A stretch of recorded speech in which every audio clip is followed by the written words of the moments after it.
मन के जीते जीत है, मन के हारे हार, जो हार गए बिन लड़े उन पर है धिक्कार। अर्थात कवि कहता है कि मन के जीते जीत है और मन के हारे हार।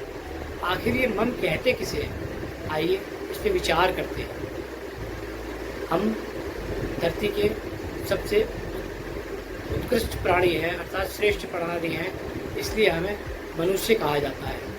मनुष्य उसे कहा जाता है जो मननशील होता है, अर्थात जो विचार करता है, जो सोच सकता है, जो समझ सकता है और जो निर्णय ले सकता है, उसे कहा जाता है मन। अर्थात हम जो भी कार्य करते हैं उसके पीछे हमारा मन कार्य करता है। मन को निर्णय देती है बुद्धि। इसका अर्थ ये होता है, यदि हम किसी चीज़ को करना चाहते हैं तो पहले हमें उसको सोचना चाहिए, समझना चाहिए, फिर उस पर निर्णय आना चाहिए। यदि आप बिना सोच समझ के किसी चीज़ पर निर्णय करोगे तो आप निश्चय ही पराजित हो जाओगे।